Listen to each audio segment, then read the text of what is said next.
Imagine a world where the richest lands, the youngest population, and the most untapped potential all unite under a single voice. A continent long underestimated, long divided by borders not of its own making, begins to rise, not just as individual nations, but as a single formidable force. That is the vision of a unified Africa. And while it sparks hope and pride across the continent, it also sends ripples of anxiety across boardrooms, parliaments, and power centers worldwide. The idea of a unified Africa isn't just powerful, it's disruptive because it threatens the very foundations of how global politics, trade, and influence have operated for over a century. Why would the world fear a unified Africa? The answer lies in history, economics, and geopolitics. Let's start with what Africa represents. A continent of 1.4 billion people, a $3 trillion economy, and more than 30% of the world's natural resources. It holds 65% of the world's uncultivated arable land, 40% of global gold, more than 90% of chromium and platinum, and a lion's share of the rare earth minerals essential for electric cars, smartphones, and military technology. In a world transitioning to clean energy and digital economies, Africa isn't just relevant, it's essential. Now imagine if those resources were no longer fragmented by 54 national interests, but managed by a coordinated African strategy. Imagine if Africa's exports were no longer undervalued due to weak negotiation positions, but priced and sold on African terms.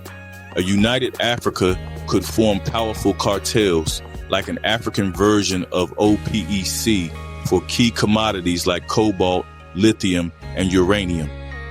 Countries that have long depended on cheap African exports would suddenly face a new reality, negotiating with a continent that knows its worth. And it doesn't stop at resources.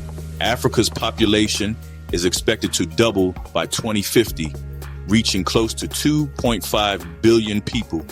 It will become the world's largest labor force, with a young, ambitious, and tech-savvy generation driving innovation and productivity.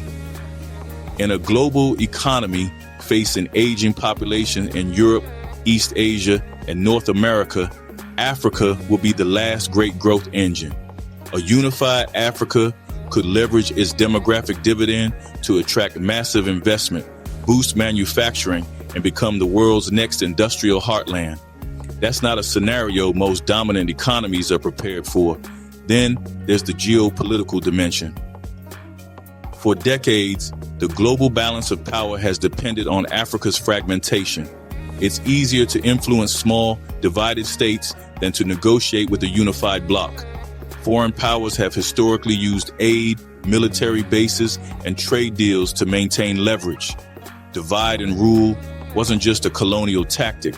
It's been an ongoing strategy. But what happens when that no longer works? When African countries speak with one voice in global forums, vote as a bloc in the UN, and enforce collective economic or diplomatic policies, it threatens the established order. This is why initiatives like the African Continental Free Trade Area make headlines not just in African media, but in global economic reports.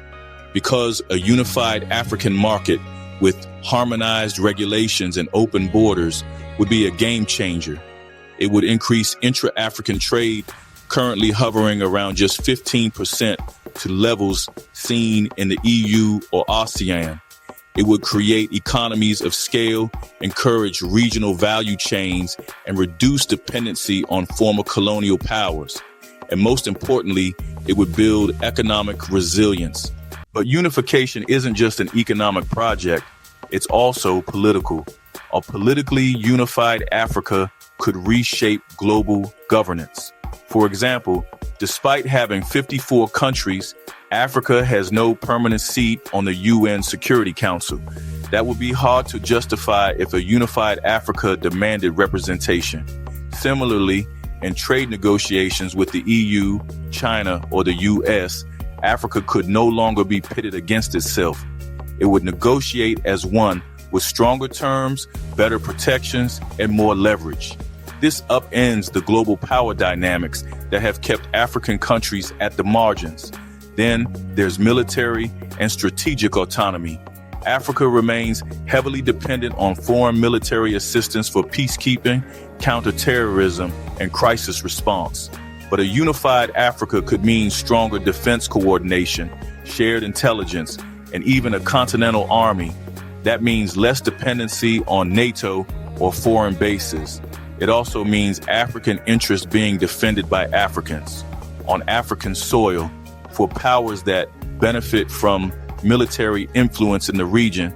That's a serious loss of strategic control. Let's talk about currency. The idea of a unified African currency has been floated for years, and while it's a long-term ambition, it terrifies certain financial institutions.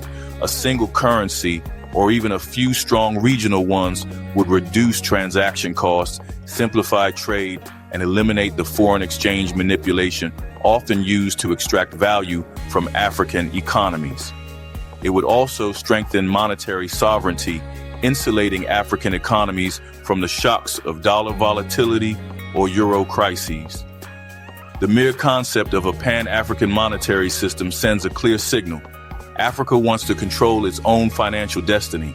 Technology is another battleground. Africa skipped the landline phase and leapt straight into mobile innovation.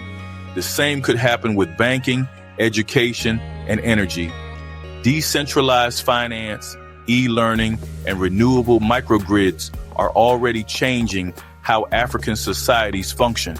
A unified digital infrastructure, coordinated cyber policies, and cross-border tech investment would supercharge innovation, and it would do so outside the control of Silicon Valley or Beijing. That autonomy is a threat to digital hegemony, and it's a power move many aren't ready for. Culturally, the world is already feeling the impact of a connected Africa. Afro beats, Nollywood, African fashion, and social media influencers are shaping global trends. As these cultural exports grow, they also strengthen African soft power, a unified African identity, celebrated, exported, and monetized, challenges centuries of stereotypes and marginalization. And as African languages, stories, and worldviews enter mainstream consciousness, the global narrative shifts. So with all this potential, why hasn't a unified Africa already happened? The answer lies in the legacy of colonization, neo-colonial influence, and internal challenges. Ethnic divisions, language barriers, corruption, and competing political ideologies remain real obstacles. But these are not unique to Africa. Europe had centuries of war before the EU.